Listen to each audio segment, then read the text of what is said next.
Des scientifiques qui explorent le monde de l'invisible. Des artistes qui réinventent l'océan. Une équipe mobilisée à bord de la goélette et à quai. C'est ce qui se cache derrière le hublot de la Fondation Tara Océan. Alors, embarquez avec nous pour découvrir les mystères et les secrets de notre aventure scientifique et humaine. Voyager au cœur de l'océan, grâce à celles et ceux qui, à terre comme en mer, cherchent, fouillent et regardent cette immensité si peu comprise et explorée. Suivez-nous dans cet épisode en compagnie d'artistes qui se sont succédés à bord de la goélette Tara lors de la mission Microbiome.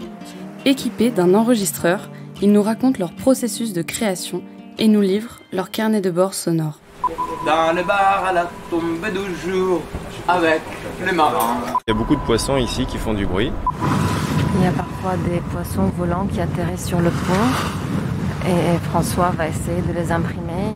J'y avais jamais pensé. Je suis Lara Tabet, je suis d'origine libanaise, j'ai 39 ans. Je suis médecin biologiste de formation et je suis aussi artiste plasticienne, actuellement basée entre Marseille et Beyrouth.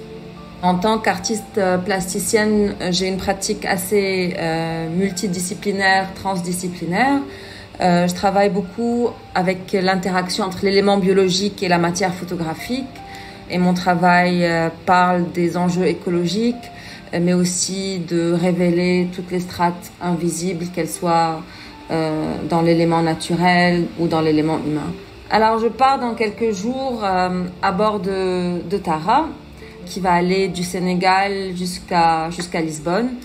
Et initialement, j'avais proposé un projet particulier pour cette résidence, mais je sais que selon les intempéries, selon les limitations de matériel, je vais probablement faire aussi autre chose. Donc ce que j'avais initialement proposé, c'était de faire des impressions au papier salé en utilisant un protocole qui est assez spécifique et qui reprend l'eau de mer de l'endroit où les échantillons vont être pris et l'ensoleillement, donc les circonstances et d'ensoleillement et de salinité pour faire des impressions basées sur les visuels accumulés par l'équipe scientifique qui concernent le microbiome marin. Donc j'avais appelé ça Rhénium marine, a possible atlas of invisible species along the way. Un atlas possible des espèces invisibles qu'on va rencontrer sur notre chemin. Alors peut-être un petit mot sur la technique du papier salé. C'est une des techniques les plus anciennes de la photographie et elle consiste à utiliser de l'eau salée et des sels d'argent pour sensibiliser un papier. Donc je crée une surface photosensible en utilisant l'eau de mer dans ce cas-là et des sels d'argent et on va faire des impressions par contact de ces négatifs créés par l'équipe scientifique, de ces visuels que je vais changer en négatifs. J'ai entendu parler de Tara il y a longtemps quand Tara est passée par Beyrouth durant la mission Méditerranée. Et depuis, ça germe dans ma tête que j'ai envie d'être artiste en résidence au bord du bateau. Alors, je crois qu'on est le 29 août et que le départ est autour du 11 septembre 2022. Alors, je suis à Marseille et je vais aller à Dakar.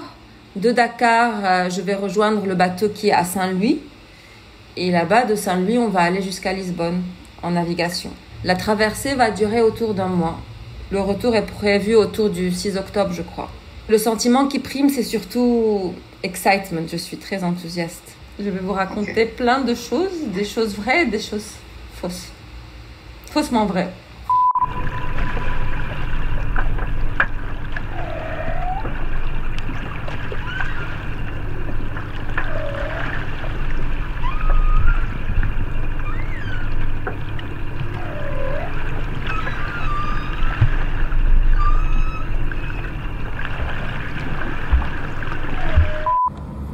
Alors Timothée s'en va ce soir, il habite à Dakar et pendant ce leg-là, il a fait plein d'enregistrements à l'hydrophone.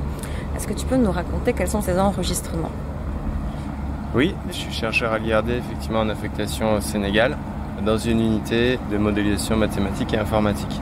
Moi, je travaille sur l'interaction du climat avec la reproduction des poissons. Donc mes collègues physiciens peuvent suivre l'évolution des masses d'eau grâce à des instruments comme on a beaucoup sur le Tara, donc qui mesurent la température, la salinité, la fluorescence, la turbidité, beaucoup de paramètres qu'on peut mesurer en continu qui permettent de connaître l'environnement du poisson. Pour travailler sur le poisson lui-même, on n'a pas de capteur équivalent qui nous dit s'il y a des poissons ou pas. On travaille beaucoup donc avec les statistiques de pêche et aussi ponctuellement des observations de sonar quand il y a des bateaux scientifiques qui passent, qui peuvent voir s'il y a un écho qui correspond à des poissons à ce moment-là, au moment où ils passent. Mais pas d'instrument donc in situ qui permet un suivi continu. Et donc c'est sur ce constat-là que je pense en 2018 j'ai acheté les premiers hydrophones pour faire des essais en les déployant en même temps que mes collègues physiciens, donc pour voir si finalement les poissons pouvaient faire un bruit qui permettrait de suivre leur présence.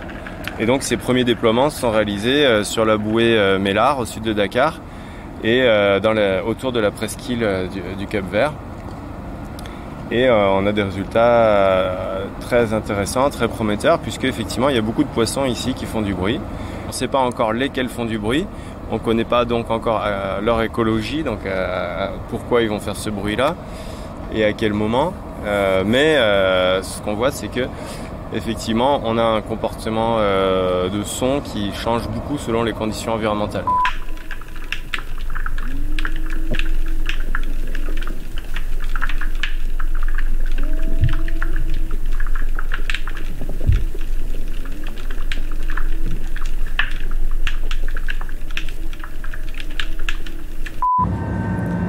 Quand j'ai su qu'on allait échantillonner le fleuve Casamance, je me suis dit que je voulais faire une pièce qui soit faite en partie avec les éléments naturels. Et je suis venue avec un textile qui fait 1,40 m de large et 7 mètres de long, que j'avais au préalable sensibilisé avec une chimie de cyanotype. Et le cyanotype, c'est une chimie qui photosensibilise un matériau. Et après on peut imprimer une image dessus, mais moi ce que je voulais faire c'était une technique un peu plus expérimentale qui s'appelle le wet cyanotype, où le cyanotype et la chimie du cyanotype va être amené à réagir avec les éléments naturels. Dans ce cas c'était l'ensoleillement tout au long de l'échantillonnage du fleuve Casamance, les embruns qui viennent du bateau, la rosée, la pluie et tous ces éléments-là. Et quand je suis allée voir Yves pour lui dire que je voulais installer pendant 4 jours ce textile, ce tissu de 7 mètres de long, eh bien il m'a demandé très bien, mais est-ce qu'il est adapté? Je lui ai dit adapté à quoi? Il m'a dit adapté au bateau. Et donc je vous présente Yves. Yves c'est le second du bateau et c'est aussi mon binôme. On fait partie de l'équipe 3. On fait la vaisselle ensemble, on fait les chiottes ensemble, enfin une fois par semaine. Et on a un cri de guerre. Et donc Yves, comment on a adapté le tissu pour le bateau? Le tissu que tu avais apporté donc était vraiment très grand, ce qui veut dire qu'il a beaucoup de prise au vent. Donc sur le bateau il y a toujours du vent à un moment ou à un autre. Donc il fallait trouver une solution pour que le tissu ne s'arrache pas avec le vent. C'était ça qu'on pouvait craindre, c'est qu'il s'arrache. Il n'y avait pas d'endroit où le mettre à plat ou bien le suspendre comme un drapeau parce que c'était trop grand. Donc on l'a suspendu le long de la coque. On l'a fixé au moyen de petits cordages qu'on a noués sur le tissu lui-même. Salut Leïla, tu nous donnes un état des lieux, des eaux, du fleuve, ou quelles sont tes impressions? Alors en fait, le fleuve Casamance est un fleuve qui est très intéressant parce qu'on a une pollution plastique qui est assez particulière dessus. En particulier, on trouve des déchets plastiques surtout près des grandes villes. Anne-Leïla Meistersheim, présidente de Plastic Sea et chef scientifique à bord de Tara. Comme Ziguinchor, des choses comme ça. Et on a pu voir qu'en amont de ce fleuve, on a une pollution qui est relativement faible. Donc il y a très peu de microparticules de plastique dans ce fleuve. Mais au fur et à mesure où ce fleuve va à la mer, on a une augmentation de cette pollution.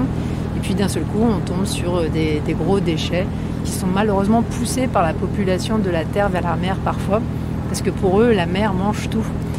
Et malheureusement, ils ont à certains endroits gardé cet état d'esprit un petit peu.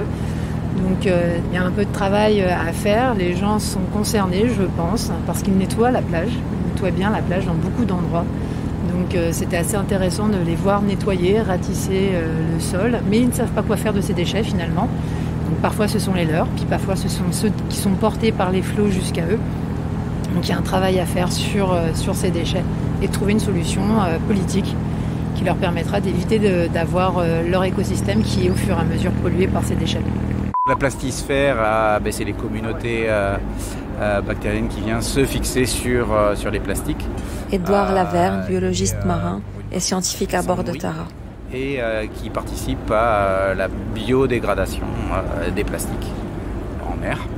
Et donc une partie des échantillons qu'on fait consiste à échantillonner des plastiques par filamenta et pour après extraire l'ADN et connaître les espèces de bactéries qui colonisent les plastiques.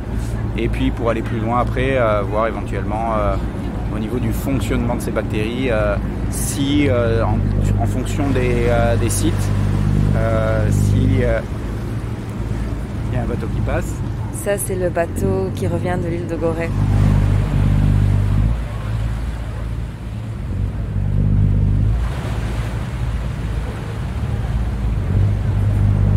On est dimanche soir, donc il est très très très blindé. C'est le dernier jour d'une fête religieuse au Sénégal. Oui, donc je disais en fonction des différents sites, peut-être que les communautés bactériennes sont différentes. On essaye de voir si les fonctions en fait, biologiques de ces bactéries sont les mêmes, et en particulier les fonctions liées à la dégradation des plastiques. Dans le bar à la tombée du jour, avec les marins.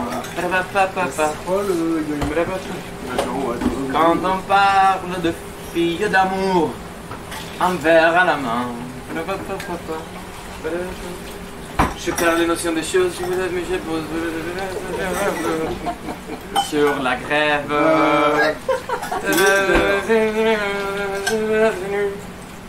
de mon rêve.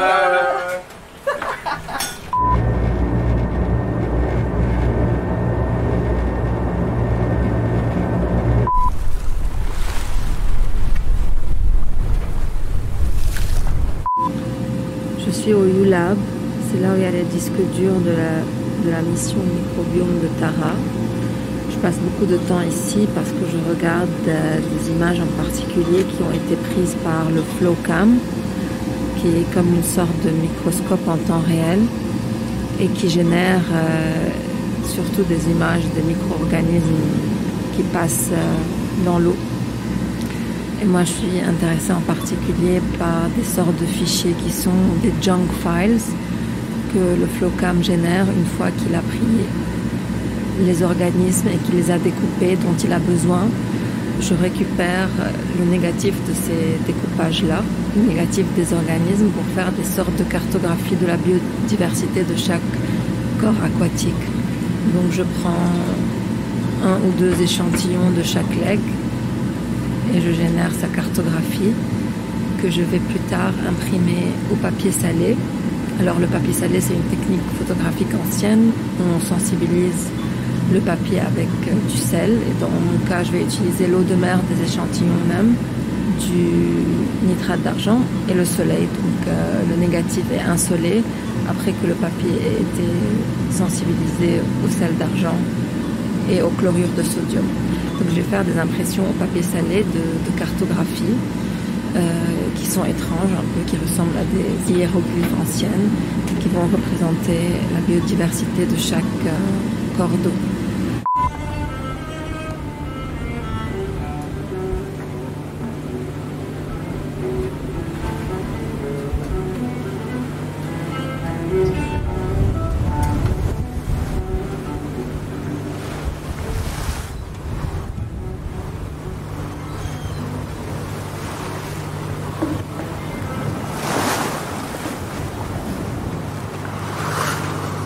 Donc voilà, là on était en train d'écouter du bac. c'était possible de le faire parce qu'on a éteint les moteurs. Et après 4 jours de navigation avec le bruit incessant du moteur, on est en train de naviguer avec les voiles à 8 nœuds le long de la côte de la Mauritanie. Et là, on vient d'apercevoir des baleines gobies et des dauphins.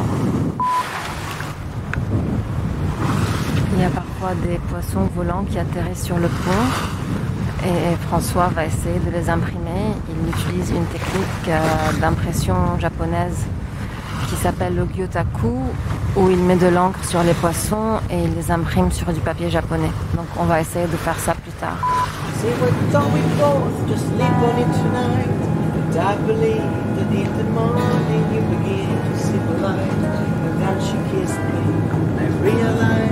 Probably was right. Must be 50 ways to live you longer. 50 ways to live you longer. Just live on a bad time.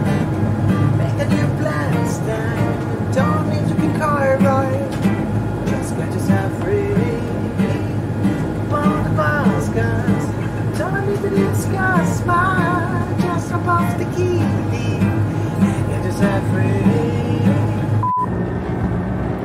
Je suis dans la PCcom Room, c'est la chambre où il y a tous les équipements électroniques. On y entend très fortement le bourdonnement du moteur, mais il est comme ça un peu amplifié, un peu changé, c'est assez étrange et assez envoûtant. Je reste souvent dans cette chambre à regarder à travers le microscope. À bord de Tara, il y a le Curiosity qui est un microscope, une sorte de planktonscope qui a été totalement imprimé en 3D, mais avec une très bonne caméra. Donc je passe beaucoup de temps à filmer à travers ce microscope, à être bercé par cette étrange musique du moteur. Je ne sais pas encore ce que je vais en faire, ça va être une approche plus intuitive que d'habitude. On verra bien. Tous les soirs à 18h, il y a quelqu'un qui présente son travail. Hier, c'était mon tour. C'était un peu étrange pour moi parce que c'est la première fois que je présentais mon travail dans un contexte qui ne soit pas dans une institution artistique, donc avec des gens qui étaient un peu différents, qui venaient de toutes parts. Donc il y avait les marins, et il y avait les chercheurs d'Atlanteco. Donc j'ai présenté ce que je faisais, mon travail dans sa globalité, mais aussi ce que j'étais en train de faire à bord et comment ça résonnait avec mes anciens travaux. Et c'était une super expérience parce que à la fin de la présentation, je suis restée avec les jeunes scientifiques. On est resté peut-être une demi-heure à discuter ce que ça voulait dire d'avoir un profil hybride. Donc moi, je suis formée pour être médecin et je suis devenue artiste par la suite. Et ça les intéressait beaucoup de savoir que signifiait ce shift. Qu'est-ce que ça voulait dire et qu'est-ce que ça voulait dire d'être d'avoir un profil hybride qui est à l'intersection de l'art et de la science. Et on a discuté un peu la difficulté d'être pris au sérieux dans les sciences académiques si on a un profil hybride et au contraire comment l'art s'ouvre de plus en plus aux interactions multidisciplinaires. Elodie m'a posé une question. La question, c'est quelle est ta connexion avec l'océan? Quand elle m'a posé cette question, j'ai réalisé que j'y avais jamais pensé. En fait, que ma relation avec l'eau était tellement évidente qu'il m'est pas venu à l'esprit de la réfléchir. Et quand j'ai dû le faire pour cette question, je me suis dit que ça commence par le corps. Le corps, mon corps en particulier, se sent en sécurité dans l'eau. Et je pensais que moi-même, je pense à mon corps comme étant un corps fait d'eau. A body of water, made of water, qui évolue dans d'autres corps aquatiques, dans des territoires aquatiques, et que cette évolution permettait des échanges de fluides, un peu dans la pensée d'Astrid Animanis qui parle de ça, qui parle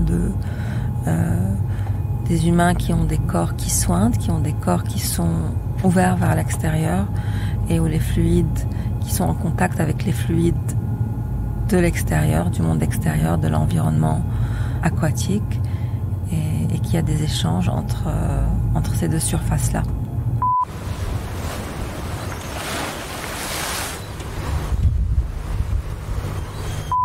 demain, ça va être mon dernier quart probablement.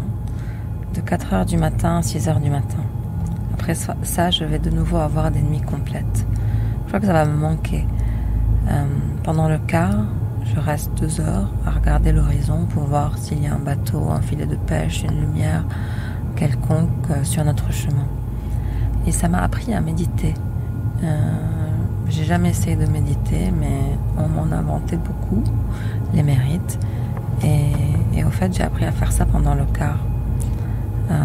Il y a des pensées qui me traversent et qui passent avec le temps qui passe. Et le quart finit assez rapidement. Et c'est quelque chose qui me plaît beaucoup. Un gâteau aux pommes et à la cannelle pour ce soir.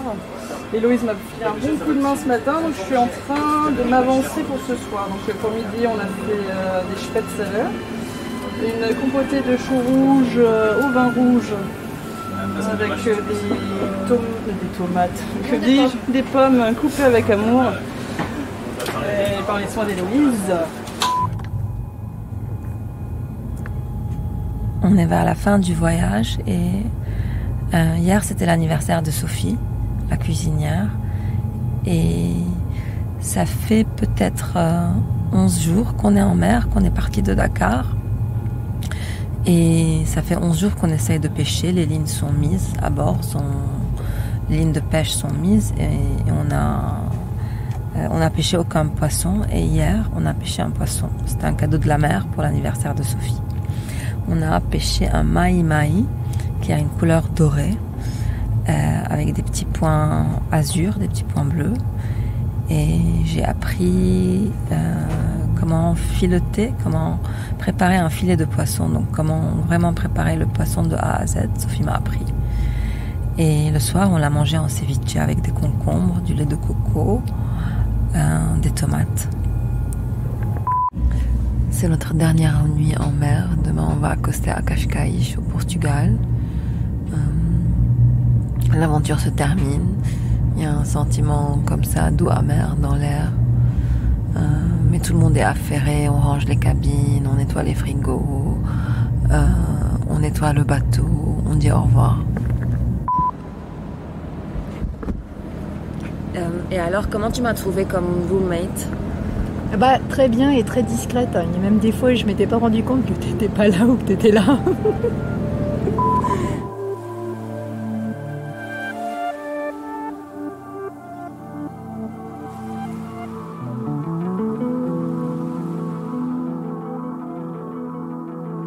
Depuis mon retour à terre, mon quotidien a été très rapide. Et je n'ai pas eu vraiment le temps de digérer cette expérience et de m'en remettre tout à fait. C'était une aventure incroyable pour moi, inoubliable. De pouvoir traverser la mer d'un pays à l'autre, c'était un rêve d'enfant. Et de pouvoir de si près voir comment l'océan est impacté par l'activité humaine m'a fait questionner mes repères, qui étaient jusque-là surtout terrestres.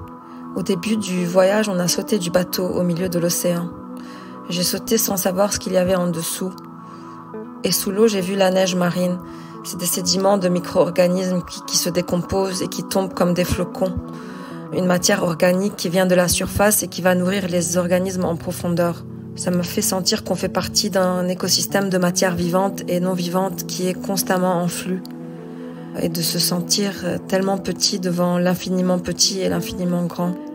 Depuis, mon projet artistique a beaucoup évolué, mais il reste assez fidèle à la proposition de départ, qui était une cartographie des micro-organismes marins qui vont être imprimés par l'eau de mer elle-même.